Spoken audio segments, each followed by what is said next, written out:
Good morning to all. সকাল হয়ে গেছে, আমাদের ট্রেন গোছানো হয়ে গেছে। এখন ওখান থেকে আমরা আগের দিকে রওনা দিয়েছি। আগে পড়বে আমাদের ফাঁসিঘাট, রোয়িং, তারপরে আমরা আননির দিকে যাব যতটা যেতে পারি আজকে, জয়দীপদা। আর এখনও মেঘ কুয়াশা লেগে রয়েছে, কুয়াশা উড়ে যাচ্ছে পাশ দিয়ে। বাজে সকাল 8টা। আমাদের ট্রেন গুছিয়ে আমরা আবার রাস্তায় নেমে পড়েছি। এখন যাচ্ছি আনিনির উদ্দেশ্যে। আনিনি এখান থেকে অনেক দূর, এখান থেকে আনিনি মোটামুটি 365 কিলোমিটার রাস্তা। তো আনিনি আমরা হয়তো পৌঁছাতে আজকে পারবো না, তো তার আগে কোথাও আমাদের থাকতে হবে। পাশেই রয়েছে আমাদের ব্রহ্মপুত্র নদী, সিয়াং নদী। হ্যাঁ, তা জয়দীপ দা, হ্যাঁ, কালকে আমরা ক্যাম্পিং করে শরীর একটু অবসন্ন আছে দেখছি, মানে এনার্জি কমেছে। বাড়ি থেকেও বেশ অনেকদিন বেরিয়ে এসেছি আমরা। আবার পথই আমাদের শক্তি জগিয়ে দেয়। হ্যাঁ, আগে গেলে ফাঁসিঘাট, রোয়িং যখন আসবে তখন আবার নতুন করে আবার শক্তি গজাবে। আর এদিকটাই পুরো ছায়া হয়ে আছে, সামনে পাহাড়ের মাথায় মেঘ, পুরো মেঘ জমে গেছে সব পাহাড়ের মাথায়। তো ওগুলো আর ঘন্টাখানেক পরেই পরিষ্কার হয়ে যাবে, তখন দেখবে না আমাদের এনার্জি আবার রিগেন হয়ে যাবে আবার। জয়দা, হ্যাঁ, এই অফবিট অরুণাচলের যে রূপ আমরা দেখছি না, এটা অসাধারণ দাদা। আমরা তো জানি না সমস্ত রাস্তা বা NH13 এটা ডিফাইন্ড, ওটা ধরে আমরা চলেছি। ফাঁসিঘাট আর এখান থেকে 7 কিলোমিটার। তো আমরা হয়তো ফাঁসিঘাট না গিয়ে ফাঁসিঘাট বাইপাস করে আমরা রোয়িং এর দিকে চলে যাবো। দারুণ এখানকার প্রকৃতি, আমরা এনজয়ও করছি। এনজয় তো করছি ফুল। আর দেখো আবার রাস্তাটা কিরকম নেমে যাচ্ছে। হ্যাঁ, আর দূরের নদীর রূপ হয়তো আসবে না। ব্রহ্মপুত্রর বুক জুড়ে খালি বালির, পুরো বালি আর বালি। এক জায়গায় দাঁড়িয়ে গেলাম দুজনে। এখান থেকে ব্রহ্মপুত্র নদীর যে চর, ওটা অসাধারণ দেখা যাচ্ছে। তার উপরে নীলচে পাহাড়ের শ্রেণী, তার আরো উপরে পাহাড়ের মাথায় বরফ জমে আছে দেখা যাচ্ছে। দারুণ জায়গা। আমরা এরকম নির্জন পথ ধরে দুজনে ছুটে চলেছি, খুব কম গাড়ি এ পথে। প্রকৃতি এখানে বড্ড সুন্দর, সমস্ত কিছু তার অকৃপণ হাতে এখানে যেন ঢেলে দিয়েছে। দেখো দূরটা। আমরা অনেকটাই চলে এসেছি ফাঁসিঘাটের কাছাকাছি। আমার ধন্যু সাথী দাঁড়িয়ে আছে। আমরা আরো নিচের দিকে এখন নামবো, নেমে তারপরে ফাঁসিঘাট, রোয়িং, আনিনি অনেক দূর, 300 কিলোমিটার উপরে আমরা যেখানে দাঁড়িয়ে আছি।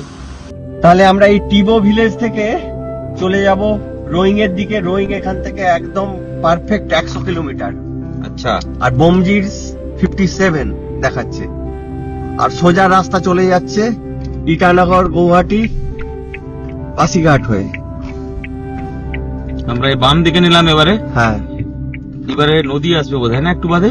হ্যাঁ, এও তো সামনে highway ওই type-এর। ব্রহ্মপুত্র নদীর উপর ব্রিজ। বাহ, অসাধারণ। ছবির মতো সুন্দর কিরকম ব্রিজটা দেখাচ্ছে দেখো। হ্যাঁ, সামনে পাহাড়, নদী, ব্রিজ, অসাধারণ এখানকার সিনিক একদম।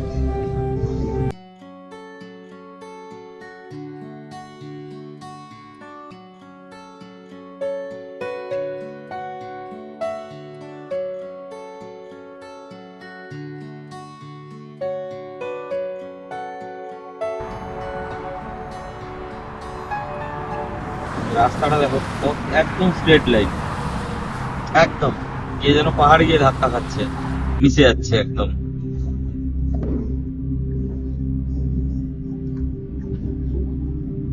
ছোট্ট একটা গ্রাম মতো পেরিয়ে যাচ্ছি। সেই একই দৃশ্য অরুণাচলের। রাস্তার ধারে কমলা লেবু বিক্রি হচ্ছে, আনারস বিক্রি হচ্ছে। হ্যাঁ, আমরা এবারে Local যে শাক, জোনগুলো হ্যাঁ। ট্রাভেল করছি, পুরো জোনটা পুরো কমলা লেবুর খেতে ভর্তি একদম। পুরো অরুণাচলেই কম বেশি কমলা লেবু হচ্ছে কিন্তু। হুম হুম, হুম। এবারে চলেছি অন্য আর এক দিকে, মেচুকা সেক্টর শেষ করে আমরা যাচ্ছি আনিনির দিকে। কিন্তু এর ফুটিলস এত সৌন্দর্যে ভরা। আমরা যখন রোয়িং এর দিকে যাচ্ছি, অসাধারণ এখানকার প্রকৃতি একদম। রাস্তাও অসাধারণ। রাস্তা অসাধারণ, হাইওয়ে একদম। আর আমার দুজন সেই ছুটে চলেছি হাইওয়ে ধরে। দেখো রাস্তা গিয়ে মিশে গেছে পাহাড়ের সঙ্গে। মনে হচ্ছে এখানেই একটু গাড়ি থামিয়ে দিয়ে 2-4 মিনিট কাটাই, বসে যাই। গাছের পাতা, যেহেতু শীত এসে গেছে, গাছের পাতা ঝরে গেছে, গাছের পাতা লালচে হয়ে গেছে। তো মেবো পৌঁছে গেলাম। মেবো দাদা এই হ্যাঁ। পথ বড় সুন্দর, আঁকা বাঁকা, একদম ঘন গাছপালা দিয়ে ভর্তি দুদিকটা। এখানে কোনো বসতি আমরা রাস্তার উপরে পাইনি। মেবোর পরে আর পাচ্ছি না আর কি। হ্যাঁ, মেবো পেরিয়ে আসার আর পরে এই কাশফুলের মতো দেখো, কত রকম প্রকৃতি এখানে সাজিয়ে রেখেছে, অকৃপণ ভাবে দান করে দিয়েছে এখানে। আবার ওইদিকে ঘুরলেই কিন্তু স্নোকেপ মাউন্টেন দেখা যাচ্ছে,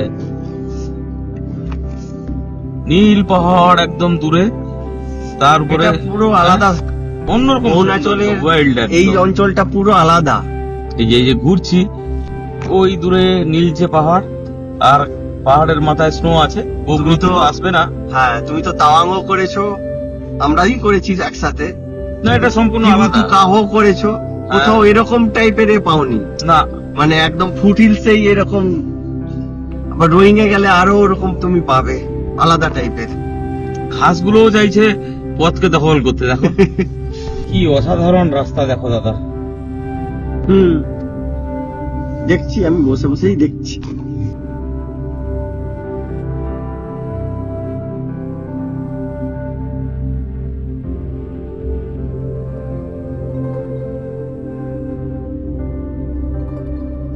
আর একটা নাম জানা নেই, এইটা দেখতে পাচ্ছিলাম, অজানা। এইটা। হ্যাঁ, পুরো ডান দিকে ব্রহ্মপুত্র যে রিভার বেল্ট, সেখানে যে উপত্যকা, সেইটা দেখা যাচ্ছে। হ্যাঁ, সুন্দর বাজার বসছে।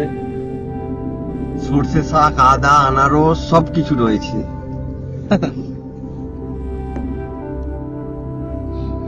আর একটা ওরকম ফুটহিলস থেকে কোনো একটা ধারা বয়ে এসছে, এসে ওইদিকে ডান দিকে ব্রহ্মপুত্রের সাথে মিশে গেছে। আর সেই প্রাকৃতিক রূপকে সঙ্গে নিয়ে আমরা চলেছি।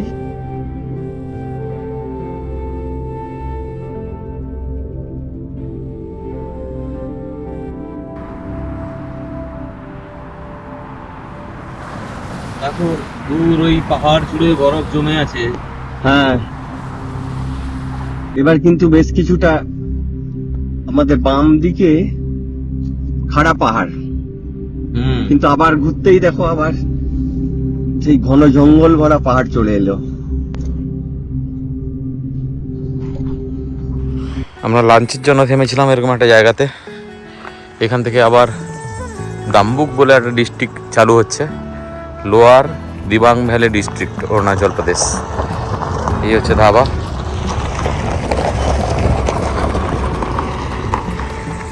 খেতে বসছি আমরা একটা প্রত্যন্ত জায়গা, ডাম্বুকের আগে।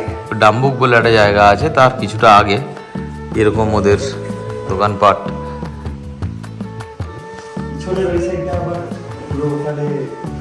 ব্রহ্মপুত্র, এই কাঁচ দিয়ে উপরে ব্রহ্মপুত্রের পুরো চর। ও লাই শাক, আচ্ছা লাই শাক, আলু ভাজা, ভাত, পাঁপড়, এই যে লাই শাক, লাই পাতার তরকারি আর ডাল। তো সকাল 11টায় আমার জন্য লাঞ্চ করে নিলাম, দিয়ে এখন রোয়িং এর উদ্দেশ্যে বেরিয়ে পড়েছি। রোয়িং খুব বেশি দূরে নয়, হয়তো রোয়িং অব্দি বোধহয় এরকম ঝাঁ চকচকে রাস্তা থাকবে। একজন পুলিশ অফিসারকে জিজ্ঞেস করলাম, উনি বললেন। বলতে বলতে আমরা লোয়ার দিবাং ভ্যালি ডিস্ট্রিক্টের মধ্যেও ঢুকে গেলাম। দেখো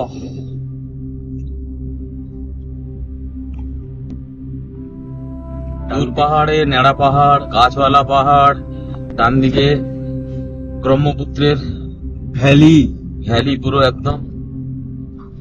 আর এরকম একটা পিচ ঢালা রাস্তা চলেছে রোয়িং এর দিকে।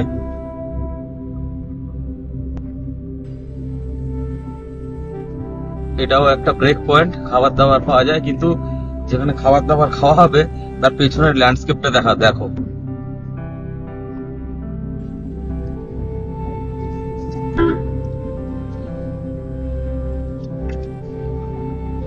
ওরে না। তখন ডাম্বুক পেরিয়ে চললাম, বুঝলে? আচ্ছা, ডাম্বুকটা পেরিয়ে গেলাম তাহলে। হ্যাঁ, আর ডাম্বুককে অরেঞ্জ বাউল অফ অরুণাচল বলা হয়। মানে পুরো এরিয়া জুড়েই কমলা লেবুর চাষ তাহলে। একদম, দেখলে তো পিছনে কত চারিদিকে এই নিয়ে সব বসেছিল। দোকানের সামনেও কমলা ইচ্ছে লেবু। হচ্ছিল জাম মেরে ঢুকি কমলা লেবুর বাগানে, কিন্তু আমরা এখন তো কমলা লেবু কিনবো না, আমাদের কাছে আছেও। ফেরার সময় নিশ্চয়ই ঢুকবো। এই রাস্তার দুদিকে এগুলো কি? এই তুলো, ভেজা তুলোর মতো যে, দেখো। আর পাসিঘাটের পর থেকে এই ট্রান্স হিমালয়ান হাইওয়ে, এই ট্রান্স অরুণাচল হাইওয়ে অসাধারণ অসাধারণ। একবার অবশ্যই আপনাদের আসা উচিত। ব্রিজ পেরাচ্ছে, কি হ্যাঁ। ব্রিজ জানি না আমি।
বিশাল বড় লম্বা ব্রিজ, এটা চোখ পাবে না, বিশাল বড়, বাপ রে বাপ, শেষই তো হতে চায় না। এই যে বোমজির ব্রিজটা পেরালাম, এটা দিবাং নদীর উপরে, প্রায় 6.2 কিলোমিটার লম্বা, মানে বিশাল বড়, দারুণ সিনিক। দারুণ সিনিক। রোয়িং 3 কিলোমিটার অনলি, পুরো ডিটেল আছে এখানে। হ্যাঁ, তো মোটামুটি এই আমরা তেনালিতে পৌঁছে গেলাম। এখান থেকে ডান দিকে চলে গেলে তোমার তিনসুকিয়া যায়, শান্তিপুর বর্ডার হয়ে। আবার এই রাস্তা দিয়ে আরো একটু আগে গিয়ে ভেঙে গেলে আবার তেজুর দিকেও রাস্তা চলে যায়। আমরা চলে যাচ্ছি উল্টো দিকে, বাম দিকে। এই আমরা রোয়িং ঢুকে গেলাম।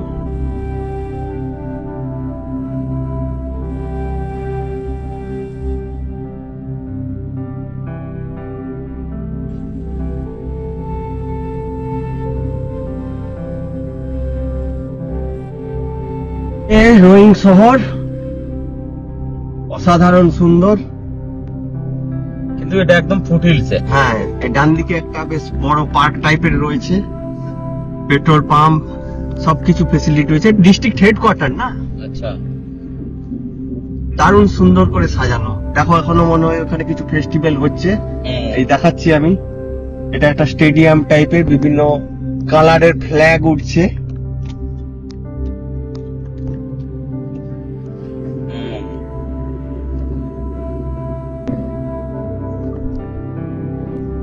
রোয়িং শহরটা কিন্তু পুরো ছবির মতো, যেহেতু ফুটহিলসে একটা ন্যাচারাল বিউটি তো এমনিতেই রয়েছে, আর তার সঙ্গে ঘর বাড়িগুলো খুব রঙিন, আর কত ধরনের ফুল ফুটে আছে চারদিকটায়।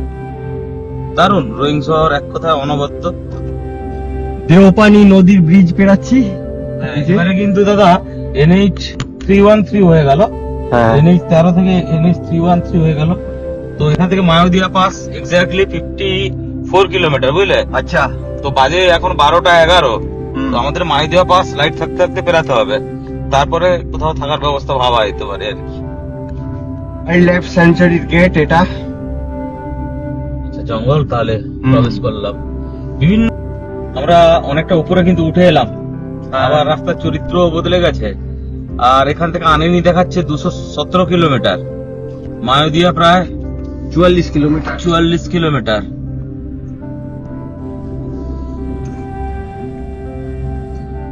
মায়াদি অব্দি যেতে যেতে মোটামুটি আমরা অনেকটা অল্টিটিউড গেইন করে ফেলবো। এখনই করে ফেলেছি, আরো পয়েন্ট করবো। হ্যাঁ রোহিং এর পর গোটাটাই চড়াই কিন্তু। হ্যাঁ, গোলটা চড়াই, রোয়িং থেকেই তো শুরু হচ্ছে পাহাড়টা। হ্যাঁ, এবারে একটা জিনিস দেখছি, রাস্তা এখনো অব্দি ঝাঁ চকচকে আছে একদম। রোয়িং থেকে আমরা ওই 10-12 কিলোমিটার আসার পরে ওটার রাস্তা সিঙ্গেল লেন হয়ে গেল, ন্যারো রাস্তা হয়ে গেল। তো ফলে এখান থেকে পুরো একদম মায়াদিয়া পাস অব্দি এরকম রাস্তা থাকবে। এবার কিন্তু রাস্তা যথেষ্টই সংকীর্ণ, সরপিল রাস্তা ধরে যেতে হবে। দুটো গাড়ি জায়গায় জায়গায় কোন ক্রমে পাস দেওয়া যায়, দুটো ছোট গাড়ি। এবং এইরকম রাস্তা অনেকক্ষণই থাকবে আমাদের সাথে।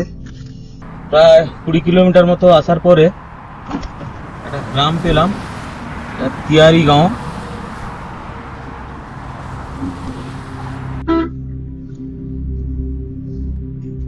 দাদা রাস্তা আরো ন্যারো থেকে ন্যারো তরো হয়ে যাচ্ছে মাঝে মধ্যে। হ্যাঁ, জায়গায় জায়গায় ওই সেই যে আগে ছোট ছোট ইয়ে করা ছিল সেগুলোও নেই, পাথর সিমেন্টের মায়াদিয়া পাস আরো 15-16 কিলোমিটার যেতে হবে। বিশাল বিশাল গাছগুলো পাহাড়ের মাথায় হয়ে আছে,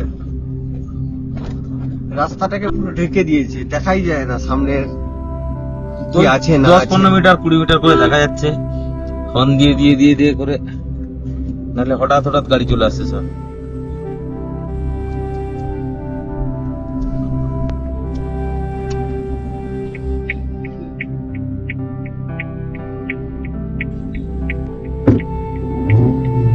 তো এরকম বড় বড় গাড়িকেও পাস দিতে হচ্ছে মাঝে মাঝে।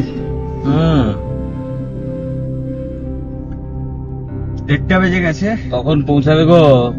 2টোর আগেই পৌঁছে যাবো, চিন্তা নেই।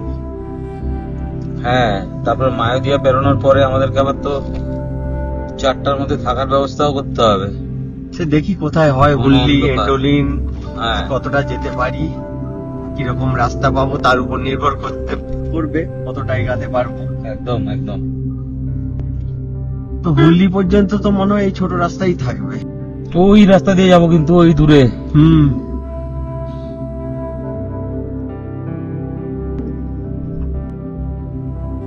তো আমরা এতটাই উঁচুতে উঠে এসেছি, কিন্তু এখান থেকে পুরো ভ্যালিটা দেখা যাচ্ছে নিচের।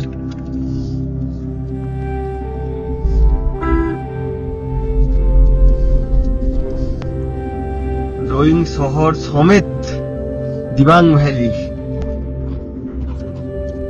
এই মায়াদিয়া পাস টপে পৌঁছে গেছি আমরা। হ্যাঁ, এটাই ডান দিকে।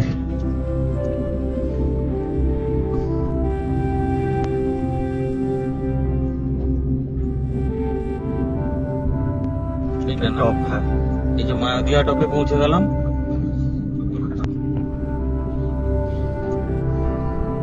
No parking area. এই যে মায়াদিয়া পাস লেখা রয়েছে ডান দিকে। তো আমরা পৌঁছে গেছি মায়াদিয়া পাস। এই যে মায়াদিয়া পাস, অল্টিটিউড, এটাই অল্টিটিউড 2655 মিটার। আর এই দিকটা পুরো স্নোপিক মাউন্টেনগুলো দেখা যাচ্ছে ইনফ্যাক্ট এই গ্যাপগুলোতে। এই যে জয়দীপ দা,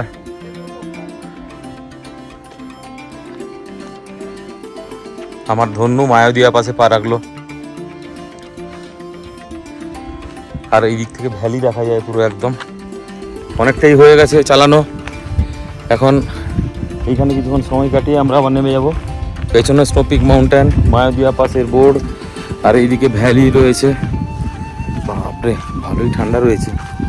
আমি জ্যাকেটটা পরলাম না, চলে এলাম।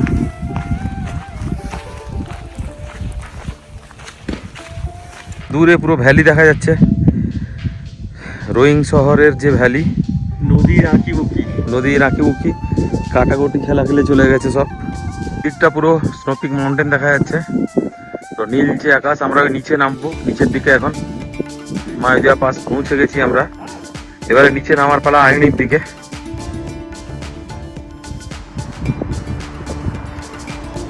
তো মায়াদিয়া পাশে আমরা দুজনে কিছুক্ষণ সময় কাটালাম, কাটিয়ে নিচের দিকে নামা শুরু করেছি আইনির দিকে। রাস্তার উপরেই বরফ পড়ে রয়েছে, বরফের গুঁড়ো পড়ে রয়েছে।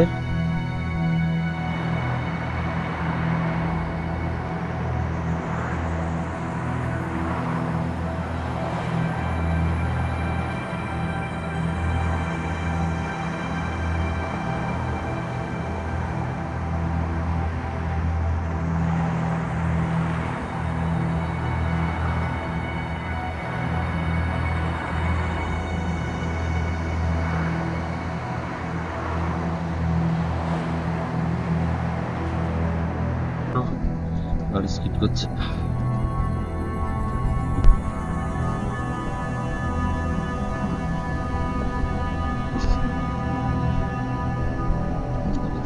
সামনেরটা দেখো দাদা, নেড়া পাহাড়, তারপরে বরফ। আমরা মায়াদিয়া পাশ থেকে নিচে নেমে চলেছি।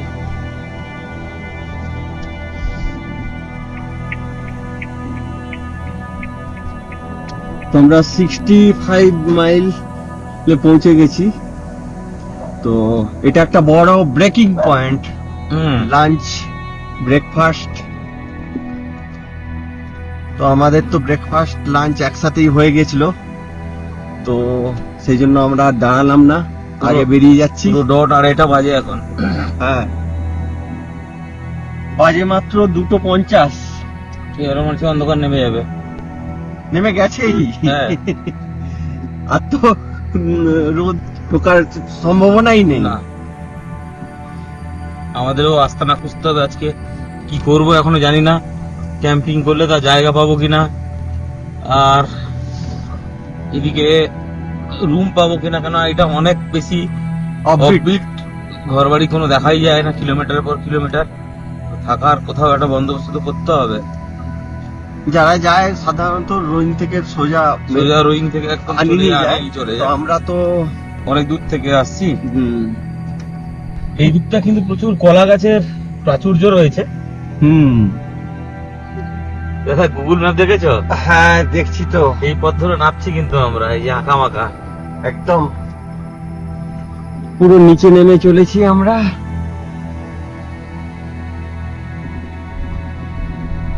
হ্যাঁ, কত রাস্তা চলে এলাম, নতুন নতুন জায়গা পেরিয়ে যাচ্ছি। কোনো লোক বসতি বলতে এই দিকটায় কিছুই নেই। মায়াদিয়া পাশের পরে একটা ছোট্ট মতো জায়গা পেরিয়েছি, ওইখানে যা ছিল ছিল, তারপর আর কোনো কিছু নেই। এখন আমাদের সামনে একটা ছোট্ট জনপদ আসবে হুনলি বলে। হুনলি টাউনশিপ মতো নাকি না, এমনি ছোট গ্রাম মতো। ছোট গ্রাম অনেক কিছুই আছে এখানে। এই নিচে নেমে গেলে বাজার টাজার সবকিছুই আছে। রাস্তা দেখো ভাই, তো বিরাট বাজে গর্ত একদম। এইটা তো জানি না আমি, কিন্তু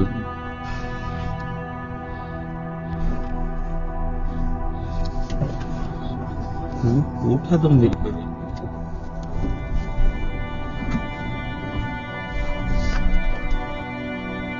হুনলি পেরানোর পর কিন্তু জায়গায় জায়গায় রাস্তা চওড়া করার জন্য রোড কাটিং হয়েছে, এবং এইরকম অনেকটাই অফ রোড দিয়ে আমাদের যেতে হচ্ছে। তো আগে রালি গেলে ওখানে গিয়ে আমরা হোটেল পেতে পারি। 3:30 তো বেজেই গেছে। রালি পৌঁছাতেই অন্ধকার নেমে যাবে। হ্যাঁ, ওই র্যালি বা রলি বলে একটা জায়গা ছিল, ওখানে যাওয়ার প্ল্যান ছিল আমাদের। আইনির পথে পড়ে ওটা। তো এখানে রাস্তার কাজ চলছে, রোড ব্লক 6টার সময় খুলবে। 3:30 থেকে 6টা লম্বা টাইম দাঁড়িয়ে আছি আমরা দুজনে মিলে। এই জয়দীপদা 3টা থেকে 6টা টাইম। এই 6টায় সবে রাস্তা খুলেছে, কিন্তু পুরো লম্বা লাইন, ওদিকে লম্বা লাইন, এদিকে লম্বা লাইন। আমার দুজনে যাচ্ছি, দেখি কতদূর যেতে পারি। এই জায়গাটাতে কাটিং হচ্ছিল, ওই উপরের পাহাড় থেকে পুরো পাথর, ওই যে উপরের করে এখানে রাস্তা পুরো ব্লক ছিল। 3 ঘন্টা এখানে আমাদের দাঁড়াতে হলো। তো এখন আগের দিকে এগাচ্ছি। পাহাড়ের মাথার আলোগুলো ওই কাটিং মেশিনের আর কি।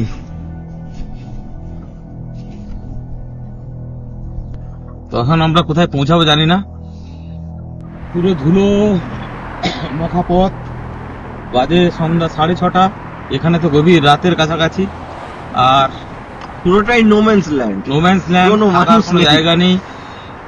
ধস থেকে ছাড়ার পরে আমরা দুজনও চলেছি, কোথায় থাকবো তাও কিছু ঠিক হয়নি, আনিনি এখনো বহুত দূর, 100 কিলোমিটারের উপরে, আর রাস্তা এইরকম কাদা প্যাচ প্যাচে রাস্তা, এখানে থাকাও যাবে রাস্তা না। চড়া করার জন্যই এটা হচ্ছে। প্রথমে প্ল্যান করেছিলাম গাড়িতে থেকে যাব, এখনো সেই প্ল্যানই আছে, কিন্তু একটা তো এমন জায়গায় যেতে হবে যেখানে কিনা থাকা যায়। এসব নো ম্যান্স ল্যান্ডে কোথায় থাকবো? রাত 9টা নাগাদ আমরা এসে পৌঁছেছিলাম আনিনিতে, 9টা নয় 9:30 বেজে গেছিলো। তো এসে একটা রুম পেয়ে গেছিলাম, একটা হোমস্টে। আমি হোমস্টের নামটা কালকে বলতে পারবো। আর তারপরে আমরা এখন খাবার জন্য যাচ্ছি ডাইনিংয়ে, খেয়ে তারপরে শুতে হবে, রেস্ট করতে হবে। এই জয়দীপটা হেঁটে আসছে, রাতের ডিনার দুজনে, তরকারি, পাঁপড়, ডাল, চাটনি, পেঁয়াজ, কাঁচা লঙ্কা দিতে বলছি, ব্যাস